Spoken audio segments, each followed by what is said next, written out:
বিসমিল্লাহির রহমানির রাহিম। নবীর দুলালী রমণী কুল শিরোমণি হজরত ফাতেমা জোহরা রাদিয়াল্লাহু আনহা এর পবিত্র নাম জানে না এমন লোক পৃথিবীর মধ্যেও কোথাও পাওয়া যাবে না। এ কথা সর্বজন স্বীকৃত।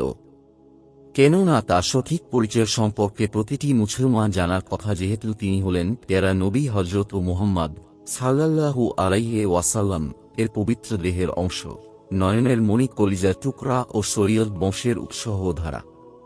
কেবল এটুকু বলেই তার সঠিক পরিচয় উপস্থাপনা করা মানেই হল তার সম্পর্কে জানা সম্পূর্ণতা হল না। যেহেতু তিনি ছিলেন খিলাফতে বাশেদার চতুর্থ খলিফা, ইসলামের বীর সৈনিক শেরে খুদা হজরত আলী রাদিয়াল্লাহু আনহু এর প্রিয়তমা মহিষী, মুসলিম বিশ্বের শ্রেষ্ঠতম শহীদ, যাদের নাম ইসলামের ইতিহাসে চির ভাস্কর হয়ে রয়েছে, সেই হজরত ইমাম হাসান ও হজরত ইমাম হুসাইনের শ্রদ্ধেয় জননী। হাদিসের এক বর্ণনা হতে জানা যায়, নবী নন্দিনী খাতুনে জান্নাত হজরত ফাতেমা জোহরা জান্নাতি রমণী কুলের সর্দার বলে সকলের কাছে পরিচিত থাকবেন। অন্য এক হাদিসের বর্ণনা থেকে জানা যায়, প্রিয় নবী সাল্লাল্লাহু আলাইহি ওয়াসাল্লাম বলেছেন, জান্নাতি নারীদের মধ্যে চারজন নারী সর্বশ্রেষ্ঠ। তারা হলেন ইমরানের কন্যা বিবি মরিয়াম, মুজাহামের কন্যা বিবি আছিয়া, খুয়ালিদের কন্যা বিবি খাদিজা এবং মুহাম্মদ সাল্লাল্লাহু আলাইহি ওয়াসাল্লাম এর স্নেহের দুলালী রমণী কুল শিরোমণি হজরত ফাতেমা রাদিয়াল্লাহু আনহা। প্রখ্যাত হাদিস গ্রন্থ বুখারী ও মুসলিম শরীফের হাদিসে উল্লেখ আছে, প্রিয় নবী সাল্লাল্লাহু আলাইহি ওয়াসাল্লাম বলেন, কলিজার টুকরা নয়নের মণি হজরত ফাতেমা হল আমার দেহের অংশ। তাকে যে জন রাগান্বিত করল, মনে রাখবে সে আমাকে ক্রোধান্বিত করে আমার সাথে সম্পর্কের অবনতি ঘটাল।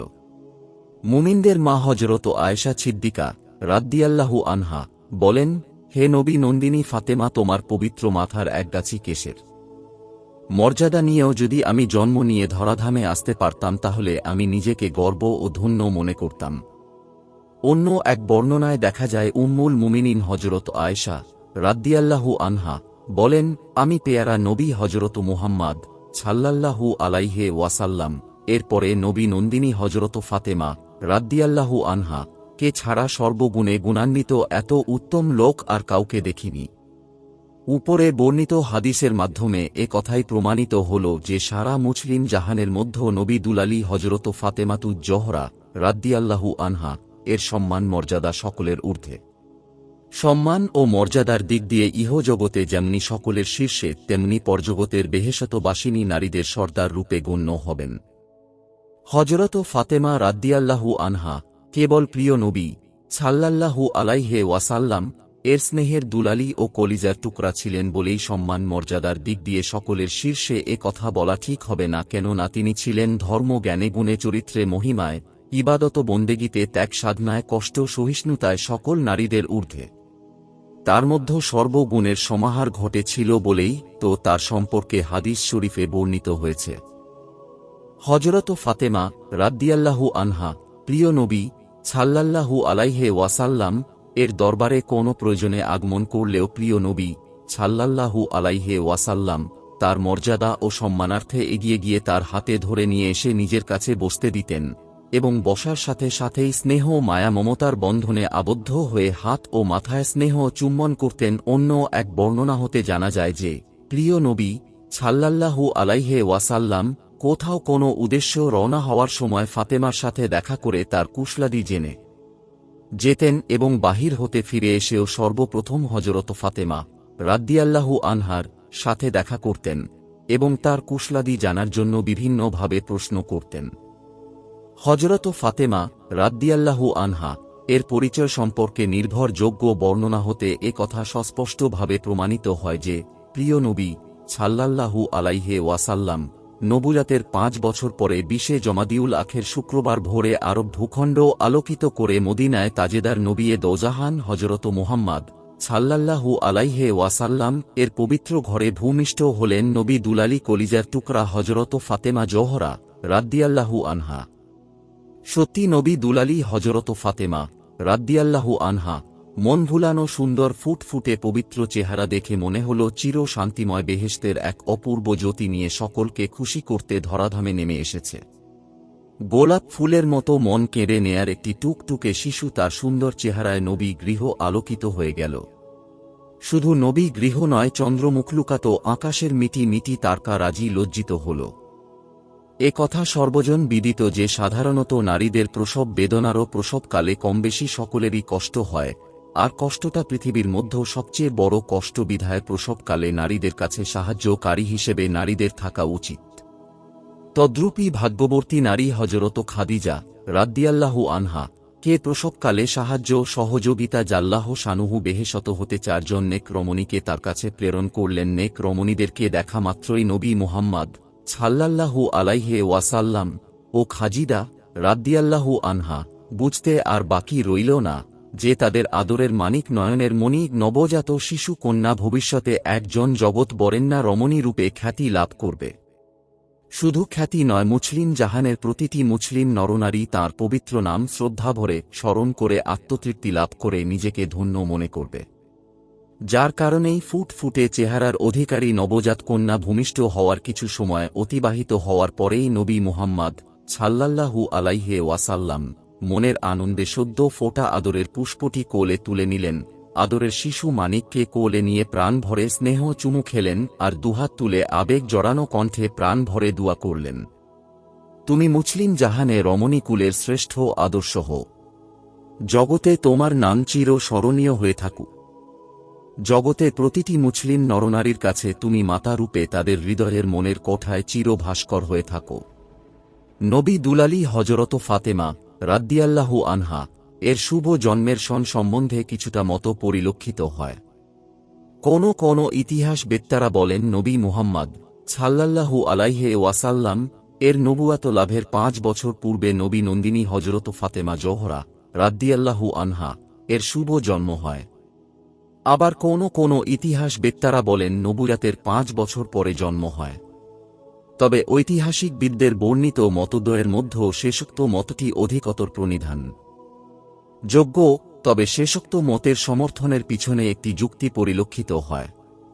নির্ভরযোগ্য এক হাদিসের বর্ণনা হতে জানা যায় প্রিয় নবী সাল্লাল্লাহু আলাইহি ওয়াসাল্লাম বলেছেন যে নারী কুলের শিরোমণি হযরত ফাতেমা রাদিয়াল্লাহু আনহা এর শুভ জন্মের কিছুদিন পূর্বে কোন এক সময় হযরত জিব্রাইল আলাইহিস সালাস আমাকে সংবাদ জ্ঞাপন করে গিয়েছিলেন যে, হে নবী দৌজাহান, এবারেও আপনার একটি কন্যা সন্তান জন্মগ্রহণ করবে, যে কন্যা হবে জগৎ বরেণ্যা ও সকল রমণীদের মধ্যে শ্রেষ্ঠ। আল্লাহ সর্বজ্ঞা জ্ঞাত। অন্য এক হাদিসে বর্ণনা হতে জানা যায় প্রিয় নবী সাল্লাল্লাহু আলাইহি ওয়াসাল্লাম বলেছেন, হযরত ফাতেমাতুজ জোহরা রাদিয়াল্লাহু আনহা মাতৃগর্ভে স্থান নেয়ার পূর্বে হযরত জিব্রাইল ফেরেশতা আমার নিকট উপস্থিত হলেন। তার পবিত্র হাতে ছিল একটি বেহেশতি মেওয়া। উক্ত মেওয়াটি তিনি আমার হাতে দিয়ে আমাকে খেতে বললেন। আমি হযরত জিব্রাইলের বিশেষ নির্দেশে সেই মেওয়াটি খেয়ে ফেললাম। সত্য কথা বলতে কি উক্ত মেওয়াটিতে এমন একটি অপূর্ব ঘ্রাণ ছিল যা আমি পরবর্তী জীবনে দুনিয়ার নামি দামি ফল খেয়েছি এর কোনো ফলের মধ্যেই এমনি ঘ্রাণ পাইনি। এর কিছু সময়ের মধ্যেই আমার আদরের কন্যা ফাতেমা তার জননী জঠরে স্থান নেয়। সত্যি শুনলে আশ্চর্য লাগার কথা, নবজাত শিশু হযরত ফাতেমা জোহরা রাদিয়াল্লাহু আনহা এর জন্মের পর থেকে আমি তার পবিত্র মুখে সেই বেহেশতি মেওয়াটির ঘ্রাণ পেয়েছি। ভাগ্যবতী নারী হযরত খাদিজা স্বয়ং বলেছেন, ফাতেমা আমারা গর্ভে থাকা অবস্থায় আমি কোনো সময়ই কোনো কষ্ট অনুভব করতাম না। এমনকি যেদিন ফাতেমা দুনিয়ার বুকে পদার্পণ করবে সেদিন হঠাৎ আমার প্রসব বেদনা শুরু হল। এ সময় আমার গৃহে আমাকে সাহায্য করার মতো কোনো স্ত্রী লোক আমার নিকট ছিল না। আমি সম্পূর্ণ একা বাস করছিলাম গৃহে। যাই হোক, আমি একজন বাদী পাঠিয়ে আমার পাড়া প্রতিবেশী ও কতিপয় আত্মীয়কে সংবাদ দিলাম আমাকে সাহায্য করার জন্য উপস্থিত হতে। আমার আত্মীয় স্বজন সকলেই আগ থেকে জানত আসন্ন বিপদের কথা, কিন্তু তারা জেনেও কোনো কর্ণপাত দিত না। আমি ইসলাম ধর্ম গ্রহণ করেছিলাম বলেই আমার প্রসব বেদনার বিপদের সময় কেউই আমাকে সাহায্য করার জন্য এগিয়ে আসেনি। তারা আসলো না তো বটে। তারপর ও আমার প্রেরিত বাদীকে বলে দিল আরব জাহানের অনেক ধনাঢ্যবান ও শিক্ষিত যুবক হযরত খাদিজার গ্রহণের জন্য আশাবাদী ছিল। কিন্তু হযরত খাদিজা সকল যুবকের প্রস্তাব প্রত্যাখ্যান করে শেষ পর্যন্ত অশিক্ষিত নিরক্ষর দরিদ্র যুবক মুহাম্মাদকে পতিত্বে বরণ করে আমাদের বংশের ও আমাদের মুখে চুন কালি মেখে দিয়েছে এবং পরে ও আবার অশিক্ষিত যুবক মুহাম্মাদের নব ধর্ম গ্রহণ করে পুনরায় আমাদেরকে অপমানিত করেছে। এহেন অবস্থায় তার সঙ্গে আমাদের সম্পর্ক থাকতে পারে না। আমার প্রেরিত বাদীর নিকট হতে সব কথা শুনে মনে মনে ভাবলাম, আল্লাহ তাআলার সাহায্যই সবচেয়ে বড় সাহায্য। সে ইচ্ছা করলে মুহূর্তের মধ্যে বিপদ হতে রক্ষা করতে পারে, আবার ইচ্ছা করলে বিপদের সহিম গহ্বরে ও ফেলতে পারে। এহেন চিন্তা ভাবনা করতেছি, এমনই সময় দেখতে পেলাম আমার গৃহখানি অপূর্ব আলোকে আলোকিত হয়ে গেছে। পশ্চাতে ফিরে তাকাতেই দেখতে পেলাম 4 জন জ্যোতির্ময়ী রমণী আমার পিছনে দণ্ডায়মান। সত্যি আমি তাদেরকে দেখে অবাক হয়ে গেলাম। আর অবাক হবার কথাও, যেহেতু আর কোনো দিন তাদেরকে দেখতে পাইনি। কিছুক্ষণ পরে আমি তাদের দিকে তাকিয়ে ভীতভাবে তাদের পরিচয় জিজ্ঞাসা করার সাথে সাথে তাদের মধ্যে একজন আমাকে অভয় দিয়ে বললেন, মা, আপনার কোনো ভয় নেই। আপনি সেই আল্লাহর তাআলাকে স্মরণ করতেছিলেন, আমরা তারই নির্দেশে আপনাকে সাহায্য করতে এসেছি। আমার নাম হল হাওয়া। এরপর দ্বিতীয় রমণী পরিচয় বললেন, আপনার খেদমতের জন্যই আমি এসেছি। আমি মিশরের বাদশাহ ফেরাউনের স্ত্রী আছিয়া। আর একজন বললেন, আমি হলাম হযরত ঈসা নবী আলাইহিস সালাম এর মাতা, আমার নাম হল মরিয়ম। আল্লাহ তাআলার বিশেষ নির্দেশে আমি আপনার সাহায্য করতে এসেছি। সবশেষে চতুর্থ রমণী বললেন, আমি হলাম হযরত মুসা নবী আলাইহিস সালাম এর ভগ্নী কুলসুম, আমিও আল্লাহর তাআলার নির্দেশে আপনার সাহায্য করতে এসেছি। ভাগ্যবতীময়ী হযরত খাদিজা রাদিয়াল্লাহু আনহা বললেন, প্রসব বেদনার কঠিন বিপদের সময় আমি তাদেরকে আমার নিকটে পেয়ে অত্যাধিক খুশি হলাম। শুধু খুশি নয়, মনে মনে ভাবলাম আমি অত্যন্ত ভাগ্যবতী। হযরত ফাতেমা জোহরা রাদিয়াল্লাহু আনহা কে বিশ্ব বরেণ্য আদর্শ রমণী রূপেই দুনিয়ায় পাঠানি ছিল রহমানুর রাহিম আল্লাহ তাআলার একান্ত ইচ্ছা ও উদ্দেশ্য, যার কারণেই তাকে সর্বগুণে গুণান্বিত করে দুনিয়াতে পাঠালেন। প্রিয় নবী সাল্লাল্লাহু আলাইহি ওয়াসাল্লাম ফাতেমা দুনিয়াতে আগমন করার পরই তার পবিত্র নাম রেখেছিলেন ফাতেমা। তবে ফাতেমা ছাড়াও আরও কয়েকটি গুণবাচক নাম ছিল, যেমন জোহরা, জাকিয়া, রাজিয়া, মার্জিয়া ও সাইয়্যদা ইত্যাদি। তার প্রত্যেকটি নাম রাখার পিছনে যথার্থ কারণ রয়েছে। জওহরা শব্দের অভিধানগত অর্থ হল কুসুম কলি। প্রকৃতপক্ষে নবী নন্দিনী হযরত ফাতেমা রাদিয়াল্লাহু আনহা একটি অনুপম সুন্দর সুরভিত কুসুম কলি, কেননা তিনি রূপে গুণে চরিত্রে ফুলের মতোই সুষমা মণ্ডিত ছিলেন, যার কারণেই তার এই পবিত্র নামটি ছিল সবচেয়ে প্রিয় এবং আদরের নাম। জাকিয়া নামে তাকে আখ্যায়িত করার বিশেষ কারণ হল, তিনি যেমন সতী সাধ্বী ছিলেন, তেমনিভাবে কঠোর ত্যাগ সাধনার দ্বারা বিভিন্ন খারাবিয়াত হতে নিজের দেহ, মন এবং আত্মাকে সর্বদা পবিত্র রাখতেন। রাজিয়া এবং মার্জিয়া নামটি রাখার অন্যতম কারণ হল, তিনি জীবনের সর্বক্ষেত্রেই অর্থাৎ সুখে দুঃখে, আরাম আয়েশ, বিপদে আপদে পরিপূর্ণভাবে আল্লাহ তাআলার মর্জির উপর নির্ভরশীল ছিলেন। এছাড়া তিনি অধিক সুখ শান্তির মধ্য থেকেও আনন্দে আত্মহারা হতেন না, আবার অধিক দুঃখ কষ্টের মধ্য থেকেও হতাশার মধ্য দিন কাটাতেন না, বরং সুখে দুঃখে সর্বক্ষেত্রেই আল্লাহ তাআলার অনুগ্রহ কামনা করতেন। সাইয়্যদা শব্দের শাব্দিক অর্থ হল শ্রেষ্ঠা এবং সর্দার। তিনি সাইয়্যদা নামে ভূষিত হওয়ার কারণ হল, তিনি গুণান্বিত হয়ে শ্রেষ্ঠত্বের অধিকারিণী হবে, তেমনিভাবে পরকালে বেহেশতের হবেন রমণীদের সর্দার বা সম্রাজ্ঞী। এ কথা সর্বজন বিদিত যে নিখিল বিশ্বের ত্রাণকর্তা সুপারিশির কাণ্ডারী হযরত মুহাম্মদ সাল্লাল্লাহু আলাইহি ওয়াসাল্লাম ছিলেন দয়ার আধার। যেমন ছিলেন তিনি কষ্ট সহিষ্ণু, তেমনিভাবে সততা, বিশ্বস্ততা, আমানতদারি, এক কর্মঠ প্রভৃতির জন্য বাল্যকাল থেকেই তিনি ছিলেন গম্ভীর ও ভাবুক প্রকৃতির। নবী মুহাম্মদ সাল্লাল্লাহু আলাইহি ওয়াসাল্লাম এর মন ছিল সরল, উদার আর স্বভাব ছিল নম্র। হঠাৎ কোনো ব্যাপারেই রেগে যেতেন না, বরং ধৈর্য সহকারে পরিস্থিতি নিয়ন্ত্রণে আনার সর্বাত্মক চেষ্টা চালাতেন, যার কারণেই তো তিনি রহমাতুল লিল আলামিন উপাধিতে ভূষিত হয়ে দুনিয়ায় আগমন করেছেন। নবী নন্দিনী হযরত ফাতেমা রাদিয়াল্লাহু আনহা বাল্যকাল হতেই আদর্শ পিতার ছাঁচেই গড়ে উঠেছিলেন। হযরত ফাতেমাতুজ জোহরা রাদিয়াল্লাহু আনহা এর গোটা জীবনের দিকে চোখ বুলালে দেখা যায় প্রিয় নবী সাল্লাল্লাহু আলাইহি ওয়াসাল্লাম এর চরিত্রের প্রতিটি গুণই তার জীবনে প্রতিফলিত হয়েছিল। বাল্যকাল হতেই তিনি সত্যর পূজারী ও আমানতদারী, লাজুক, নম্র ও সরল মনা ছিলেন। আশ্চর্যের বিষয় হল নবী মুহাম্মদ সাল্লাল্লাহু আলাইহি ওয়াসাল্লাম যে বিষয়ের প্রতি বিশেষভাবে সজাগ থাকতেন তিনি ও সেই সকল বিষয়ের প্রতি সর্বদা সজাগ থাকতেন, যেমন সততা, আমানতদারি, লাজুকতা। তিনি বর্তমান যুগের ছেলে মেয়েদের মতো বেহুদা সময় নষ্ট করে বাজে ছেলে মেয়েদের সঙ্গে ধুলাবালি নিয়ে রং তামাশা করতে আদৌ পছন্দ করতেন না। তবে এই নয় যে পাড়া পড়শি ছেলে মেয়েদের সঙ্গে সম্পর্ক রাখতেন না, বরং তিনি তার সমবয়সী সহপাঠীদের সাথে সর্বদা সম্ভার বজায় রাখতেন। এমনকি যারা প্রিয় নবী সাল্লাল্লাহু আলাইহি ওয়াসাল্লাম এর প্রধান শত্রু ছিল, অর্থাৎ তাকে চিরতরে দুনিয়া হতে বিদায় করার জন্য বিভিন্ন ষড়যন্ত্রে লিপ্ত হতো, তাদের সঙ্গেও এক মুহূর্তের জন্য খারাপ ব্যবহার করতেন না। সেই শত্রুরাও নবী নন্দিনী হযরত ফাতেমা রাদিয়াল্লাহু আনহা এর চরিত্রের ভূয়সী প্রশংসা করতেন। তবে এ কথা সর্বজন বিদিত যে কেহ যদি উত্তম চরিত্র ও ভালো গুণের অধিকারী হয় তাহলে প্রধান শুক্র তাকে খারাপ জানলে ও তার আদর্শবাদ ও চরিত্র সম্পর্কে সর্বদা প্রশংসা করে, যা ঘটেছিল হযরতের কলিজার টুকরা নয়নের মণি হযরত ফাতেমা রাদিয়াল্লাহু আনহা এর বেলায়। হযরত ফাতেমা রাদিয়াল্লাহু আনহা এর বাল্যকালের আনন্দ মুহূর্তের দিনগুলির প্রতি তাকালে ও দেখা যায় তিনি কোনো সময়ই পাড়া প্রতিবেশীর ছেলে মেয়েদের সাথে ঝগড়া বিবাদ করেননি, বরং এও দেখা গেছে ওই বাল্য বয়সে পাড়া প্রতিবেশী ছেলে মেয়েদের ঝগড়া বিবাদের মীমাংসা মিটায়ে তাদের মধ্য সম্পর্ক স্থাপন করেছেন। এটা ছিল তার বাল্যকালের চরিত্র। তিনি কোনো সময়ই পাড়া প্রতিবেশী ছেলে মেয়েদের দোষত্রুটি ও কোনো অভিযোগ পিতা মাতার কাছে দিতেন না।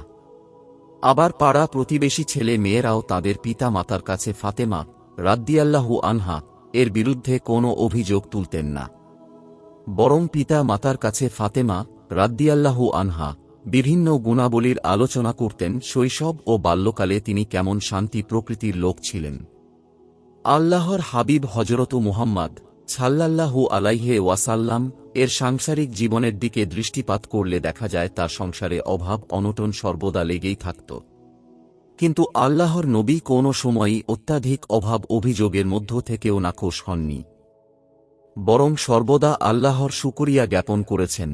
যাই হোক, এহেন অভাব অনটনের সংসারে লালিত পালিত হয়েও ফাতেমা রাদিয়াল্লাহু আনহা কোনো সময়ই পাড়া প্রতিবেশী ছেলে মেয়েদের মতো এটা নেই ওটা দাও এরকম আবদার করতেন না।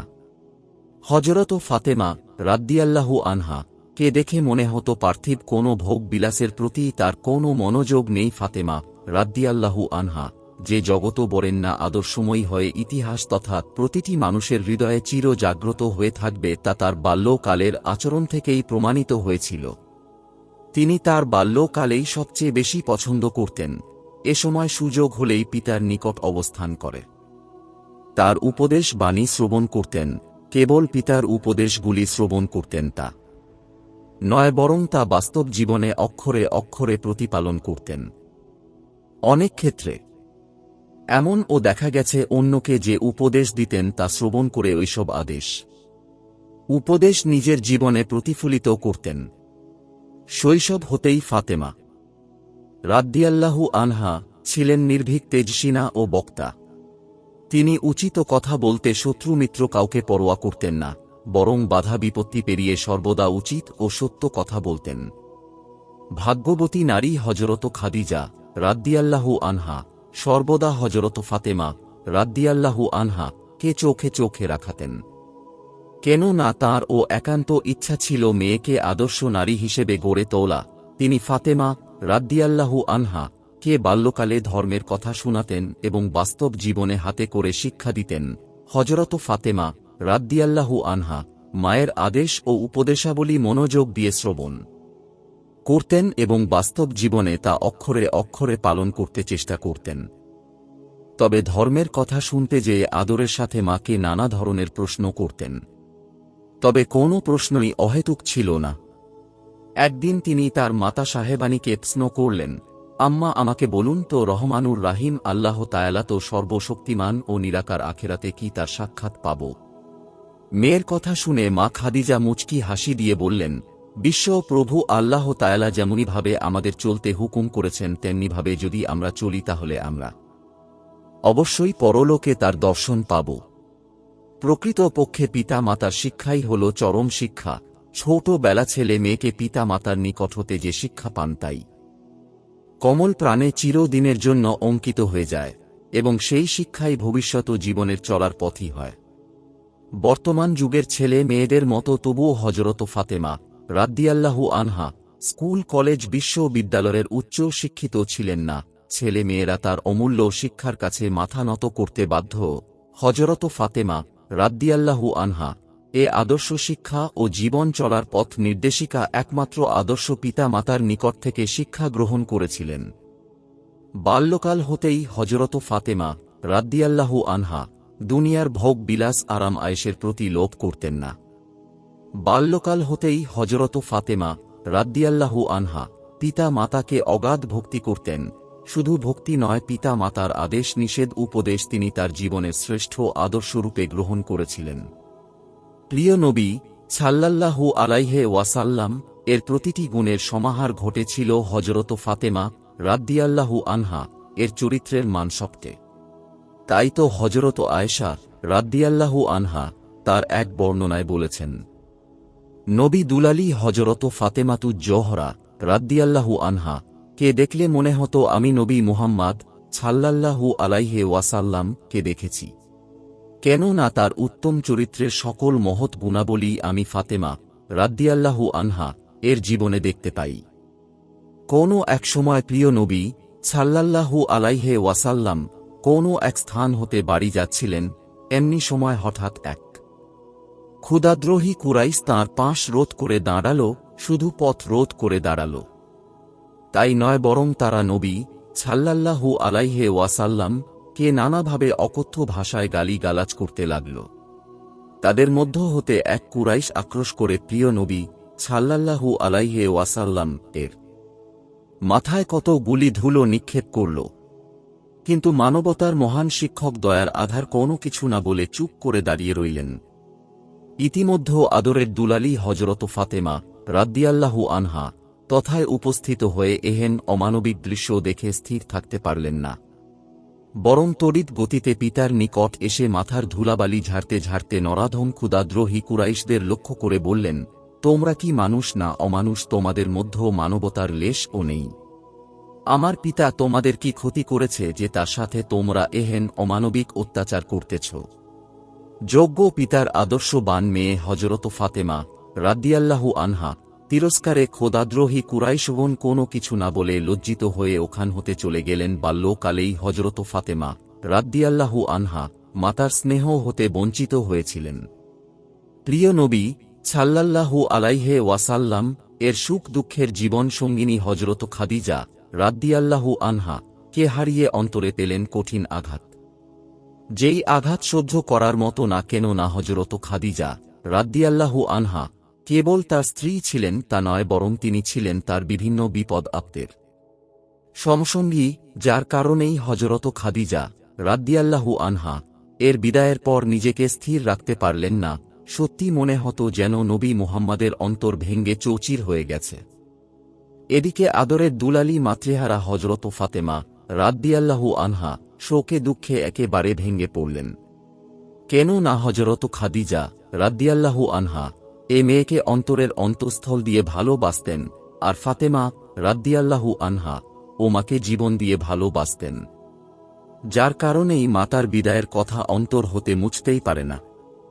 একবার ফাতেমা মায়ের কথা মনে করতে করতে কান্না ভেজা কণ্ঠে বলেন, আব্বাজান, আমার যখনই আম্মাজানের কথা মনে পড়ে তখন আমার কিছুই ভালো লাগে না। আপনি হযরত জিব্রাইল আলাইহিস সালাম এর নিকট জিজ্ঞেস করে দেখেন আমার মাতা সাহেবানী কেমন আছেন। মাতৃহারা হযরত ফাতেমা রাদিয়াল্লাহু আনহা এর এহেন কথা শুনে নবী মুহাম্মদ সাল্লাল্লাহু আলাইহি ওয়াসাল্লাম অন্তরে খুবই ব্যথা পেলেন। আদরের দুলালীকে আবেগ জড়ানো কণ্ঠে স্নেহের সুরে সান্ত্বনা দিয়ে বললেন, হে ফাতেমা, তোমার আম্মার মতো মা পৃথিবীতে একজন আছে, তা কি তুমি একবারও ভেবে দেখেছ? আমার দৃঢ় বিশ্বাস রহমানুর রাহিম আল্লাহ তায়ালা বেহেশতের মধ্যে তোমার মাকে শান্তিতে রেখেছেন। তুমি তার জন্য কোনো সময় চিন্তা করবে না, বরং সর্বদা তার মাগফিরাতের জন্য আল্লাহর কাছে প্রার্থনা করবে। অন্য আর এক দিনের ঘটনা। প্রিয় নবী সাল্লাল্লাহু আলাইহি ওয়াসাল্লাম কাবা গৃহের মধ্যে নামাজ পড়তেছিলেন। এমনি সময় একদল খোদাদ্রোহী কুরাইশ অদূরে দণ্ডায়মান হয়ে হযরতকে নানা অকথ্য ভাষায় গালি গালাজ ও উপহাস করছে। প্রিয় নবী সাল্লাল্লাহু আলাইহি ওয়াসাল্লাম নামাজরত অবস্থায় সিজদায় গেলেন। এমনি সময় নরপিচাস খোদাদ্রোহী কুরাইশরা একটা উটের নাড়ি ভুড়ি এনে চাপিয়ে দিল নবী মুহাম্মদ সাল্লাল্লাহু আলাইহি ওয়াসাল্লাম এর মাথার উপর। মুহূর্তের মধ্যে তার পরিধে জামা কাপড় নষ্ট হয়ে গেল। শুধু জামা কাপড় নষ্ট হল তা নয়, নারী ভুড়ির চাপে কোনোভাবে প্রিয় নবী সাল্লাল্লাহু আলাইহি ওয়াসাল্লাম এর মাথা তুলতে পারছিলেন না। নবী মুহাম্মদ সাল্লাল্লাহু আলাইহি ওয়াসাল্লাম এহেন দৃশ্য দেখে নরপিচাস কুরাইশ অট্টহাসিতে ভেঙে পড়লেন। এহেন সময় নবী দুলালী খাতুনে জান্নাত হযরত ফাতেমা তথায় উপস্থিত হয়ে পিতার এরূপ অবস্থা দেখে নিজেকে স্থির রাখতে পারলেন না, বরং কেঁদে দিলেন। তিনি তৎক্ষণাৎ চোখের পানি মুছতে মুছতে প্রিয় নবী সাল্লাল্লাহু আলাইহি ওয়াসাল্লাম এর মাথার উপর হতে নারী ভুড়িগুলো ফেলে দিলেন। নারী ভুড়ি ফেলে দিয়ে মনের চাপা ক্ষোভ দূর করতে পারলেন না, বরং পিতার পার্শ্বে দণ্ডায়মান হয়েই কঠোর ভাষায় তাদেরকে তিরস্কার করতে লাগলেন। হযরত ফাতেমা রাদিয়াল্লাহু আনহা এর তিরস্কারমূলক কথা শুনে খোদাদ্রোহী কাফেরগণ লজ্জিত হয়ে সেখান হতে চলে গেলেন। ঐতিহাসিক ওহুদের যুদ্ধে সময়ের এক ঘটনা। খোদাদ্রোহী কুরাইশগণ আবু সুফিয়ানের নেতৃত্বে ৩ সহস্রাধিক সৈন্য নিয়ে নবী মুহাম্মদ সাল্লাল্লাহু আলাইহি ওয়াসাল্লাম এর বিরুদ্ধে ঝাঁপিয়ে পড়লেন। নবী মুহাম্মদ সাল্লাল্লাহু আলাইহি ওয়াসাল্লাম তাদের সাথে মোকাবেলা করার জন্য কেবলমাত্র ৭০০ সৈন্য নিয়ে তাদের সম্মুখীন হন। নবী মুহাম্মদ সাল্লাল্লাহু আলাইহি ওয়াসাল্লাম সৈন্য কাফেলা সুনিশ্চিত জয়ের মুখে আনন্দে মেতে উঠে, এমনকি মনের খুশিতে পশ্চাতে সুরক্ষিত গিরিপথ ছেড়ে গনিমতের মাল সংগ্রহ করার জন্য সৈন্য কাফেলা প্রত্যেকেই ব্যতিব্যস্ত হয়ে পড়েন। নবী মুহাম্মদ সাল্লাল্লাহু আলাইহি ওয়াসাল্লাম সৈন্য দলের আনন্দ ও গনিমতের মাল সংগ্রহের সময়ে সুবর্ণ সুযোগে খালেদ ইবন ওয়ালিদের নেতৃত্বে আবু সুফিয়ানের একদল সৈন্য পিছনে অরক্ষিত গিরিপথ দিয়ে নবী মুহাম্মদ সাল্লাল্লাহু আলাইহি ওয়াসাল্লাম সৈন্য কাফেলার উপর অতর্কিতভাবে আক্রমণ চালায়। এ আক্রমণের কারণেই সুনিশ্চিত জয়ের মুখে মুসলিম দলের পরাজয় ঘটে। কাফিরগণ পাথর মেরে প্রিয় নবী হযরত মুহাম্মদ সাল্লাল্লাহু আলাইহি ওয়াসাল্লাম কে ভূপাতিত করে, এমনকি পাথরের আঘাতে তার পবিত্র দাঁত ভেঙে যায়। নবী কুলের শিরোমণি হযরত মুহাম্মদ সাল্লাল্লাহু আলাইহি ওয়াসাল্লাম এর এই ঐতিহাসিক পরাজয়ে আহত হওয়ার সংবাদ পেয়ে ফাতেমা অস্থির হয়ে পড়লেন। শুধু অস্থিরই হলেন না, বরং ওই মুহূর্তে তার শিশুপুত্র হাসানকে রেখে কতিপয় মুসলিম রমণীসহ উহুদ ময়দানে উপস্থিত হন। হযরত ফাতেমা রাদিয়াল্লাহু আনহা উহুদ ময়দানে উপস্থিত হয়েই দেখতে পেলেন তার আব্বা জানের পবিত্র দন্ত ও ললাট মুবারক হতে অঝরে রক্ত ঝরছে। অজ্ঞান হয়ে তিনি মাটিতে পড়ে আছেন। এহেন হৃদয়গ্রাহী দৃশ্য দেখেই হযরত ফাতেমা রাদিয়াল্লাহু আনহা প্রিয় নবী সাল্লাল্লাহু আলাইহি ওয়াসাল্লাম পবিত্র মস্তক কোলের উপর তুলে নিলেন, আর তার 2 চোখ থেকে ঝরঝর করে পানি পড়ে বক্ষস্থল প্লাবিত হয়ে গেল। ইসলামের বীর সৈনিক শেরে খুদা হযরত আলী রাদিয়াল্লাহু আনহু ঢালে করে পানি এনে দিলেন। সেই পানি দ্বারাই ফাতেমা তার আব্বা জানের ক্ষত স্থান ধৌত করে শুষ্ক ঘাস পুড়ে ক্ষত জায়গার মধ্যে প্রলেপ লাগিয়ে দিলেন। উল্লেখ্য বিষয় হল, এমনি অনেক ঘটনার মধ্যেই হযরত ফাতেমা রাদিয়াল্লাহু আনহা এর অগাধ পিতৃভক্তির পরিচয় পাওয়া গিয়াছে, যে পিতৃভক্তির কথা আজও ইতিহাসের পাতায় চিরস্মরণীয় হয়ে আছে। বাল্যকাল হতেই হযরত ফাতেমা রাদিয়াল্লাহু আনহা আরাম আয়েশ ও অনাডম্বর জীবন যাপন মোটেই পছন্দ করতেন না। কোনো ক্ষেত্রেই তার মধ্যে অহংকারের প্রতিছবি দেখা যেত না।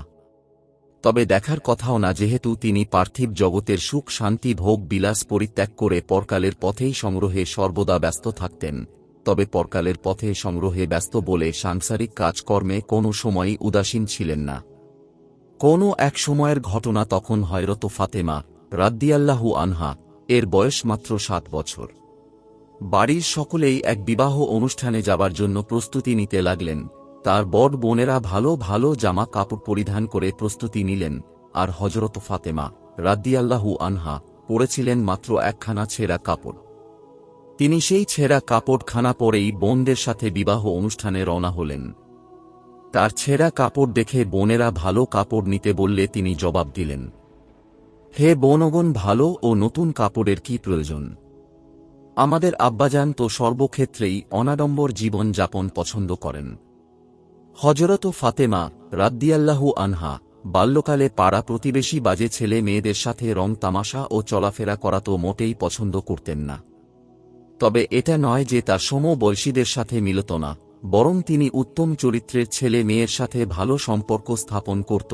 ইতিহাসের পাতা খুললে দেখা যায় পরবর্তীকালে যে সমস্ত নারীরা সমাজের প্রতিটি মানুষের হৃদয়কে তাদের উত্তম চরিত্র ও গুণের দ্বারা জয় করেছিলেন, তারা প্রত্যেকেই ছিলেন খাতুনে জান্নাত। হযরত ফাতেমা রাদিয়াল্লাহু আনহা এর বাল্যকালের খেলার সাথী ইসলামের প্রথম খলিফা হযরত আবু বকর সিদ্দিক রাদিয়াল্লাহু আনহু এর 2 কন্যা হযরত আসমা এবং হযরত আয়েশা সিদ্দিকা, হযরত উমর রাদিয়াল্লাহু আনহু এর কন্যা যা হাফসা এবং হযরত জুবায়ের কন্যা ফাতেমা, ওরা সকলেই ছিলেন নবী দুলালী হযরত ফাতেমাতুজ জোহরা রাদিয়াল্লাহু আনহা এর বাল্যকালের খেলার সাথী।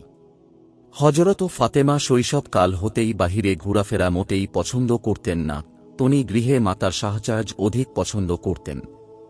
কেন না মায়ের চাল চলন কথাবার্তা আদেশ উপদেশ অনুকরণ করে তার মতো জীবন গঠন করার ইচ্ছা শৈশবকাল হতেই তার মধ্যে জাগ্রত ছিল, ও প্রবল ইচ্ছা থাকা সত্ত্বেই পরবর্তীকালে জ্ঞানে গুণে আদর্শে তা চরিত্রে সকল নারীদের শীর্ষে তার নাম স্থান পেয়েছে।